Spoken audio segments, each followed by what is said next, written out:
মাছ চাষে প্রযুক্তির নতুন সংযোজন রিসার্কুলেটিং অ্যাকোয়াকালচার সিস্টেম বা RAS। বিশেষ ফিল্টারের মাধ্যমে একই পানি বারবার পরিশোধন করে পুনর্ব্যবহার করা হয় এই পদ্ধতিতে। ফলে কম পানি কম জায়গা এবং নিয়ন্ত্রিত পরিবেশে সারা বছরই অধিক মাছ উৎপাদন সম্ভব।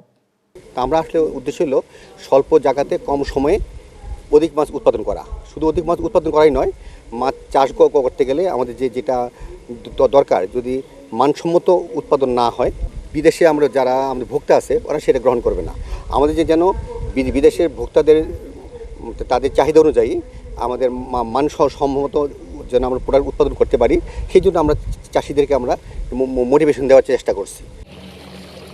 এই প্রযুক্তি মাঠ পর্যায়ে ছড়িয়ে দিতে ময়মনসিংহের তারাকান্দায় ফুডটেক বাংলাদেশ প্রকল্পের আওতায় নির্মাণ করা হয়েছে সেন্টার অব এক্সেলেন্স। গত 21 জুলাই এই কেন্দ্র পরিদর্শনে যান নেদারল্যান্ডসের রাষ্ট্রদূত জোরিস ভ্যান বোমেল। RAS প্রযুক্তির প্রদর্শনী, গবেষণা, প্রশিক্ষণ এবং প্রযুক্তি সহায়তার বিভিন্ন বিষয় তুলে ধরা হয় এখানে। And at these different levels of at these centers of excellence, we're showcasing different levels of technology that are applicable for Bangladesh.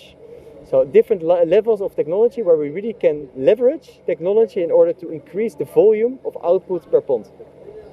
পরিদর্শন শেষে নেদারল্যান্ডসের রাষ্ট্রদূত আশা প্রকাশ করেন, আধুনিক প্রযুক্তি ও আন্তর্জাতিক সহযোগিতার মাধ্যমে বাংলাদেশের মৎস্য খাত আরও সমৃদ্ধ হবে।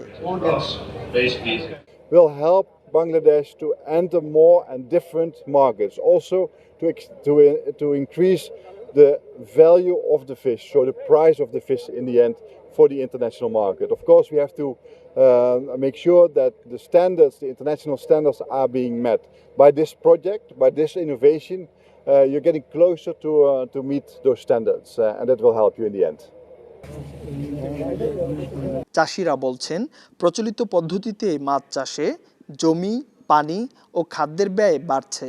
সেখানে এই প্রযুক্তি ব্যবহারে বাড়বে উৎপাদন, লাভবান হবেন তারা। এটা ওরা যে দেখতেছে বোঝা যাচ্ছে সনাতন পদ্ধতি থেকে এটা পদ্ধতিটা ভালো হবে এবং অল্প জায়গায় অধিক উৎপাদন হবে। যদি এটা হয় তো আমাদের ল্যান্ড কম লাগতেছে, উৎপাদন বাড়বে, হয়তো প্রফিট মার্জিন বাড়তে পারে। আমরা ওদের ট্রায়াল দেখার পরে আমরা নতুন এই পদ্ধতিতে যেতে চাইছি আর কি। যেটা RAS সিস্টেম, এটা আমার কাছে মনে হয়েছে খুব আধুনিক একটা সিস্টেম, বিজ্ঞানসম্মত। তো প্রযুক্তিটা মনে হইতেছে অ্যাভেলেবেল হচ্ছে না এরকম লাগতেছে আমার কাছে আর কি।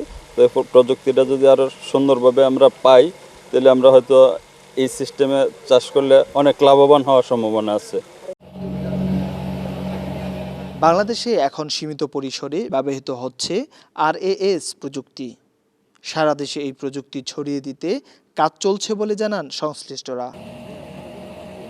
নাজমুস সাকিব, চ্যানেল 24, ময়মনসিংহ।